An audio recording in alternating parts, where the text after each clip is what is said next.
आधी रात घटना के 3 दिन बाद 19 जनवरी 2025 ठाणे के कसार वड़वली के भारी इलाके में 100 से ज्यादा पुलिस वाले दबे पांव अंधेरे में शिकार की तलाश में निकले थे। 40 एकड़ में कांटों भरी झाड़ियां, नालों और सूनी जमीन को उन्होंने छान मारा। घंटों तक मुश्किल जगह पर एक थकाने वाली तलाशी चली। आखिरकार रात के 2 बजे अचानक झाड़ियों में एक हल्की सरसराहट हुई और एक पुलिस वाले की टॉर्च की रोशनी झट से उस तरफ मुड़ी और लो, वही था, वही चोर, वही घुसपैठिया, वही हमलावर झाड़ियों के नीचे दुबका हुआ अपने ऑरेंज बैग को कस के पकड़े हुए वो घिर चुका था। भागने का कोई रास्ता नहीं बचा था और आखिरकार उस घुसपैठिए को पकड़कर गिरफ्तार कर लिया गया और फिर पुलिस उसे सीधा सैफ अली खान के घर ले गई ताकि उस मनहूस रात का पूरा घटनाक्रम फिर से दोहराया जा सके। तो चलिए दोस्तों, हम भी वहाँ चलते हैं। 3 दिन पहले 15 जनवरी 2025 रात के करीब 11 बजे सदगुरु धरन अपार्टमेंट बिल्डिंग बैंड्रा 12वीं मंजिल के आलीशान डुप्लेक्स पर रात का साया गहराने लगा था। अंदर सैफ अली खान और उनके दोनों बेटे तैमूर और जहांगीर अपने अपने कमरे में चैन से सो रहे थे। करीना अपनी बहन करिश्मा के साथ पार्टी में गई थी और रात वहीं बिताने वाली थी। जैसे कि हर रात होता था, 40 साल की नैनी और नर्स एलियामा फिलिप्स और 2 नौकरानियां भी अपने अपने कमरे में चली गई जो उस मंजिल पर थे। वहीं 4 मेल स्टाफ के मेंबर्स उसी 12वीं मंजिल के डुप्लेक्स की छत पर सो रहे थे। तो कुल मिलाकर उस दिन डुप्लेक्स में 10 लोग थे। करीब 3 घंटे बाद रात के 1:30 से 2:15 के बीच में कॉमन वॉशरूम की लाइट टिमटिमाई और एक अजीब सी चरमराहट के साथ बाथरूम का दरवाजा हल्का सा धीरे धीरे खुला। ये आवाज फिलिप्स के कानों में पहुंची और उसकी नींद खुल गई। ये कौन उठा है? तैमूर या जय बाबा? शायद करीना मैम पार्टी से लौट आई होंगी। और ये सोचकर वो फिर से सो गई, पर वो सो कहाँ पाई। उसे अजीब सी बेचैनी हो रही थी। उनके तो कमरे में ही बाथरूम है, फिर बाहर क्यों आएंगे? तो फिलिप्स हिम्मत जुटाकर झट से उठ गई और धीमे कदमों से बाथरूम की तरफ बढ़ी। नींद भरी आंखों से जैसे ही उसने हद खुले बाथरूम के दरवाजों में झांकने की कोशिश की, दरवाजा अपने आप और खुलने लगा, जिससे वो नैनी चौंक गई और उन्हें 2 कदम पीछे हटना पड़ा। एक रहस्यमय साया बाथरूम से बाहर निकला। एक लंबा दुबला आदमी, उम्र लगभग 30 के करीब, टी-शर्ट और स्नीकर्स पहने और कंधे पर एक ऑरेंज रंग का बैकपैक टांगे हुए। उसने अपने हाथों में 6 इंच लंबा तेज धार वाला चाकू पकड़ रखा था जो बाथरूम की रोशनी में चमक रहा था। डर के मारे एलियामा पूरी तरह से जम गई जैसे ही उस आदमी ने चाकू की नोक उसकी गर्दन की तरफ करी और बर्फ जैसी ठंडी आवाज में फुसफुसाया, चुप रहे और न मार डालूंगा। हालांकि तब तक घुसपैठिया सैफ के 4 साल के सबसे छोटे बेटे जहांगीर के कमरे में घुस चुका था। एलिमिया भी दौड़ती हुई उसके पीछे कमरे के अंदर गई। नैनी कांपती हुई आवाज में हकलाकर बोली, तुम्हें क्या चाहिए? पैसा 1 करोड़, अब भी के अब भी क्या?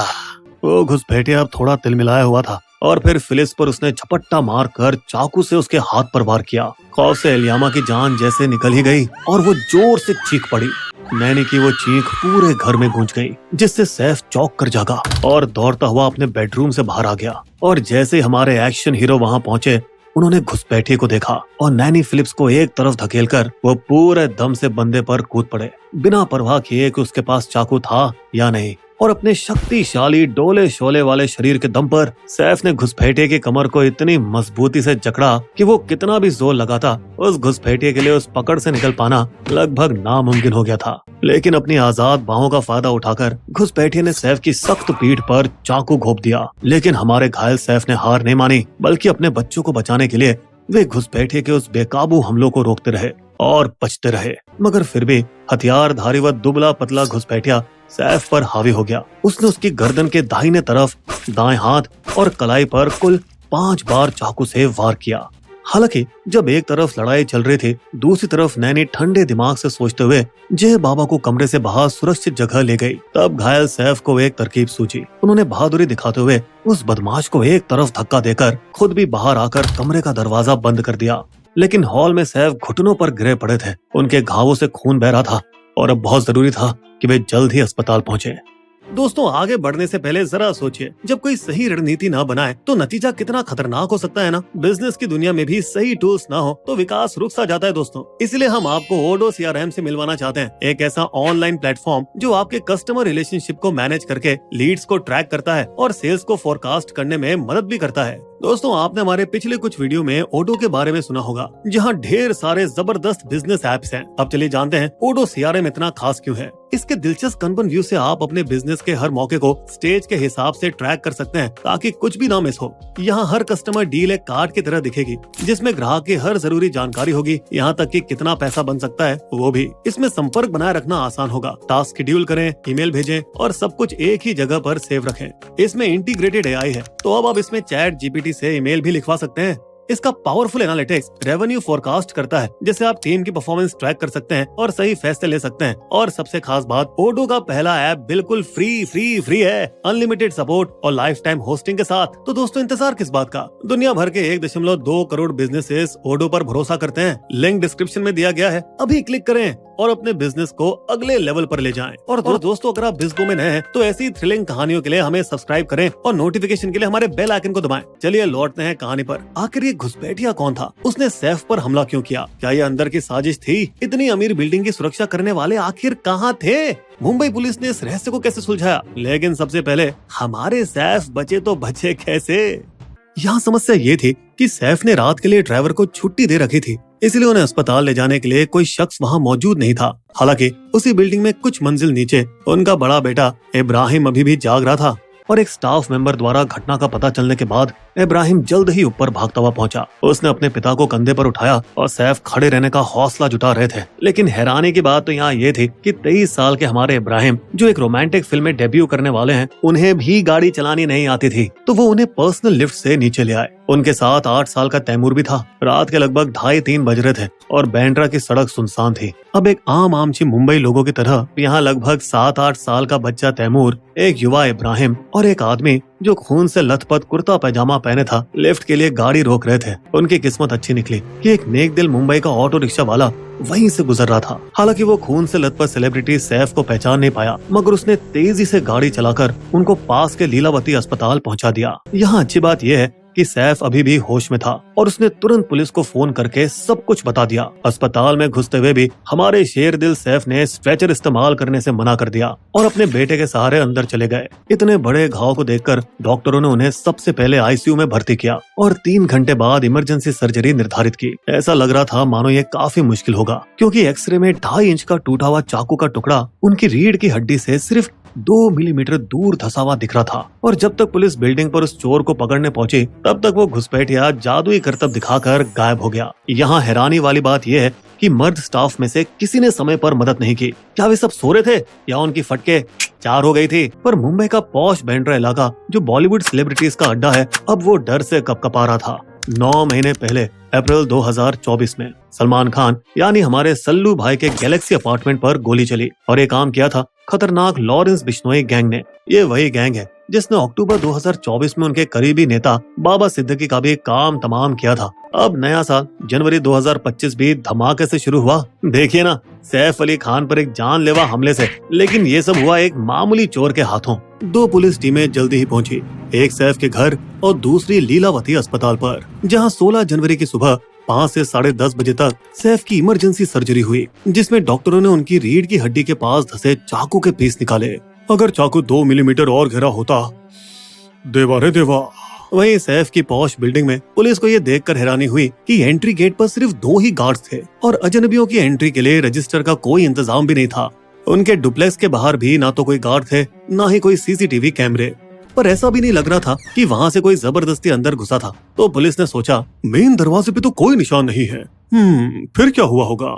कहीं ये किसी अंदर के बंदे की साजिश तो नहीं? यहाँ सोचने वाली बात यह है कि जहाँ सैफ को कई चोटें आई, नैनी केवल एक खरोंच के साथ बच निकली। इसलिए उन पर घुसपैठिए के साथ मिली भगत का शक होने लगा। लेकिन उनसे काफी समय तक पूछताछ करने के बाद ना, लग तो रहा है कि ये ठीक बोल रही है, हमें आगे जांच करनी होगी। तो फिर पुलिस ने सैफ के अपार्टमेंट में 19 जगहों पर उंगलियों के निशान पाए, फर्श, दरवाजे, खिड़कियों, और उनको उनके कमरे में टूटे हुए चाकू के और छोटे टुकड़े भी मिले, जिसको उन्होंने राज्य और राष्ट्रीय क्रिमिनल डेटाबेस के साथ स्कैन किया। लेकिन कुछ भी सामने नहीं आया। क्या बकवास है, क्या ये कोई नया चोर है? हालांकि पुलिस ने जल्द ही बिल्डिंग के सीसीटीवी रिकॉर्ड से अपना पहला सुराग पाया, जहां पर फायर एस्केप की फुटेज ने आखिरकार खुलासा किया एक आदमी का जो लाल मफलर को कसकर पकड़े और नारंगी बैकपैक के साथ रात के 2:33 सीढ़ियां उतर रहा था, जो हमले के टाइम से मेल खाता है। और ये वही तस्वीर है जो वायरल भी हुई थी। इस एक सुराग के साथ पुलिस ने बदमाश को पकड़ने के लिए 30 टीमें बनाई, मानो मुंबई में सुलझाने के लिए कोई और दूसरा अपराध बचाए ना हो। और पुलिस ने सबसे पहले अपने ब्रह्मास्त्र मुखबिरों पर भरोसा किया, ताकि फुटेज में दिख रहे बंदे की पहचान की जा सके। शुरुआत में तो कई बेगुनाहों को पकड़ा गया, उनसे पूछताछ की गई और आखिरकार उन्हें छोड़ना पड़ा। लेकिन यहाँ जो चीज सबसे ज्यादा काम आई वो वही चीज थी जिसने सलमान खान फायरिंग केस में भी मदद की थी। बांद्रा की गलियों और आसपास के इलाकों से लगभग 500 घंटे की सीसीटीवी फुटेज, जिसने इस बार भी घुसपैठिए की पूरी गतिविधियों का नक्शा तैयार करके दिया। पहले तो उन्हें पता चला कि कुछ महीने पहले ये आदमी सुपरस्टार शाहरुख खान के मन्नत की दीवार चढ़ने की भी कोशिश कर चुका है। हे भगवान, क्या शाहरुख खान भी निशाने पर थे? दोस्तों, मामला तो यहाँ बहुत पेचीदा होता जा रहा है।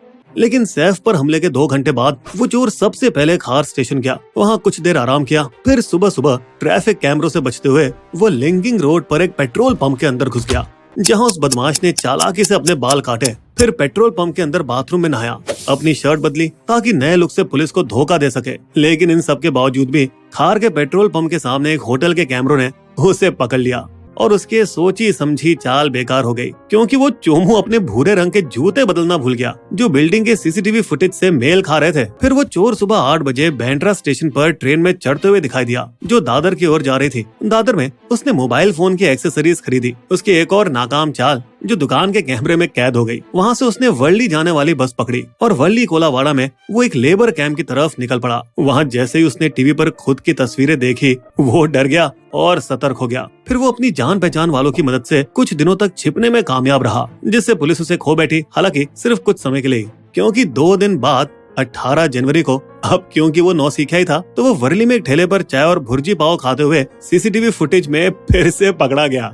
पुलिस ने तुरंत ठेले के मालिक को ढूंढ निकाला और उसे यूपीआई लेन देन की जानकारी हासिल की। लो जी, हो गया बड़ा खुलासा। पता चला कि उसका नंबर कुछ बांग्लादेशी खातों में पैसे ट्रांसफर करने के लिए इस्तेमाल किया गया था। इस बीच पुलिस को एक नौकरी दिलाने वाली एजेंसी के मालिक से ये भी जानकारी मिली कि उसका असली नाम मोहम्मद शरीफुल इस्लाम शहजाद था और वो बांग्लादेशी नागरिक है, और उसने बिजॉय दास नाम अपनाकर एक रेस्टोरेंट में वेटर की नौकरी कर ली थी। लेकिन वहाँ से भी वो चोरी के इल्जाम में निकाल दिया गया था। उसका सिम कार्ड भी पश्चिम बंगाल के निवासी खुकुमोनी जहांगीर शेख के नाम पर दर्ज था। लो जी, एक और रहस्य। और हमारे शातिर पुलिस वालों ने भी सिम की मौजूदा लोकेशन ठाणे के कसार वड़वली में एक मजदूर कैंप में ढूंढ निकाली, जो वर्ली से लगभग 40 किलोमीटर दूर था। और फिर वहीं एक दिन बाद 19 जनवरी को 100 से ज्यादा पुलिस कर्मियों ने रात भर इलाके की घेराबंदी की और उस चालाक घुसपैठिए को धर दबोचा। उसकी गिरफ्तारी के बाद कड़ी पूछताछ में शरीफुल टूट गया और उसने कबूल किया, हाँ, ये सब मैंने किया था, लेकिन मैं भारतीय हूँ, कोलकाता का रहने वाला हूँ। लेकिन जब पुलिस ने उसके मोबाइल की जांच की तो उन्हें बांग्लादेश के कई नंबरों पर किए गए कॉल मिले। फिर चालाकी से उन्होंने उसे फोन दिया, चल अभी कभी कॉल कर भूतनी के, जिसे डरे हुए चोर ने तुरंत किया। और दूसरी तरफ से आवाज आई, हाँ बेटा, क्या हुआ? उसके परिवार ने पुलिस को उसकी पहचान से जुड़े दस्तावेज भेजे, जिसमें 12वीं कक्षा की मार्कशीट और स्कूल छोड़ने का प्रमाण पत्र शामिल था, जिसने उसकी बांग्लादेशी नागरिकता की पुष्टि की। फिर इंडिया टुडे ने न सिर्फ उसके घर की सटीक लोकेशन साझा की, बल्कि बांग्लादेश जाकर उसके परिवार से मुलाकात भी की, जहां उन्होंने उस चोर का वोटर आईडी उन्हें दिखाया। इन सब बातों से ये खुलासा हुआ कि करीब 9 महीने पहले अप्रैल 2024 में वो चोर चोरी छिपे मेघालय की डॉकी नदी पार करके भारत में गैर कानूनी तरीके से घुसा था, जहाँ से वो बस में सवार होकर पश्चिम बंगाल के कोलकाता पहुंचा, एक ऐसा राज्य जहां की मुख्यमंत्री अपने वोट बैंक की राजनीति के लिए ठीक ऐसे ही अवैध प्रवासियों के घुसपैठ को बढ़ावा देती हैं। उसने खुकुमोनी जहांगीर शेख नाम के एक बंगाली के आधार कार्ड से सिम खरीदी, जिसका नाम पहले ही पुलिस के रिकॉर्ड में था, और शायद वो भी अवैध बांग्लादेशी प्रवासी हो। तो यहाँ शरीफुल उर्फ बिजॉय आधार कार्ड बनवाकर बंगाल में बस सकता था, लेकिन उसने नौकरी की तलाश में मुंबई जाने का फैसला किया। तो शाने फिर चोरी क्यों की? यही काम करने आया था यहाँ पे? सर, मैं तो बस एक बार किसी अमीर घर में चोरी करके बांग्लादेश भागना चाहता था। वाह बेटा, जरा ये देख, ये तू नहीं है जो शाहरुख के मन्नत की दीवार चढ़ने की कोशिश कर रहा है? शाहरुख को तो मैं जानता हूँ साहब, उनका बहुत बड़ा फैन हूँ मैं। मेरे दोस्त लोग भी मुझे यही कहते हैं कि मैं उसकी तरह दिखता हूँ, इसलिए बस एक झलक देखना चाहता था। भग साले, भूतिया बना रहा है। यहाँ सबसे बड़ा खुलासा तो अपराध की पुनरावृत्ति के बाद हुआ, जब पता चला कि शरीफुल बड़ी आसानी से बाउंड्री वॉल चढ़कर इमारत में घुस गया था और वहाँ उसे 2 गार्ड मिले। हाँ, सिर्फ 2 गार्ड, जो उस हाई फाई बिल्डिंग की सुरक्षा में थे और गहरी नींद में सो रहे थे। तो वो फायर एग्जिट की सीढ़ियां चढ़ता गया, सिर्फ 6ठी मंजिल तक, और फिर उसने कोशिश की सीढ़ी के दरवाजे को खोलने की, लेकिन वो बंद निकला। तो फिर उसने स्क्रू ड्राइवर और हथौड़े का इस्तेमाल करके ऊपर के डक को खोला, शाफ्ट के रास्ते से अंदर घुसा और सीधे सैफ के कॉमन बाथरूम में आ गिरा। इसी तरह जब वो छोटे जेह के कमरे में फंस गया तो उसने अटैच बाथरूम के शाफ्ट को खोला, फिर डक के जरिए सीढ़ियों तक पहुंचा और उसके बाद तेजी से नीचे भागा, ठीक वैसे जैसे वायरल सीसीटीवी इमेज में दिखा था। यहाँ सबसे ज्यादा हैरान करने वाली बात ये थी कि वो पूरे 2 घंटे तक गार्डन में छिपा रहा, उसी वक्त जब बेखबर पुलिस बिल्डिंग के अंदर जांच कर रही थी। पुलिस ने बाद में बैंड्रा तालाब के पास टूटा हुआ चाकू बरामद किया, जिसे शरीफुल ने सैफ की बिल्डिंग से लगभग 1.4 किलोमीटर दूर फेंका था। इसी बीच एक फॉरेंसिक लैब ने यह भी पुष्टि करी कि सीसीटीवी फुटेज में दिख रहे शख्स और गिरफ्तार हुए शरीफुल का चेहरा मैच करता है। इस मामले ने समस्या पर भी रोशनी डाली है कि कैसे बांग्लादेशी नागरिक भारत में आसानी से घुसपैठ करके यहाँ से देश के किसी भी कोने में फैल जाते हैं। दोस्तों, यहाँ विवाद तो इस बात पर भी छिड़ा कि सेलिब्रिटीज को बिना किसी परेशानी के 25 लाख तक का कैश लैश इंश्योरेंस क्लेम फटाफट मंजूर हो जाता है, वहीं किसी आम आदमी के लिए तो ये बहुत मुश्किल है। पर दोस्तों, अब हमारे नवाब के लिए अपनी 15,000 करोड़ की पुश्तैनी जायदाद बचाने की कानूनी लड़ाई इतनी आसान नहीं होने वाली। लेकिन ये कहानी फिर कभी किसी और बिस्बो के वीडियो में। शायरी से पहले हम अपने दर्शकों को बस ये बताना चाहते हैं कि हमने आपका कहा सुन लिया है कि हमारे वीडियो कभी कभी गर्म चल रहे मुद्दों के गायब हो जाने के बाद आते हैं। इसलिए हमने हाल ही में चल रहे मुद्दों पर तेजी से वीडियो दिखाने के लिए 3 मिनट के वीकली एनिमेशन शॉर्ट्स शुरू कर दिए हैं, उन्हें जरूर देखेगा। बिस्बो की शायरी। बिस्बो लेकर किस्सा आया, सुन लो देकर ध्यान, शेर के जैसे भिड़ा चोर से अपना सैफ अली खान। वैसे इस पूरे किस्से में उठते कई सवाल, खुश है अपनी जीत पर मुंबई पुलिस फिलहाल। हमारे वीडियो कंटेंट के सोर्सेस आपको डिस्क्रिप्शन में मिल जाएंगे।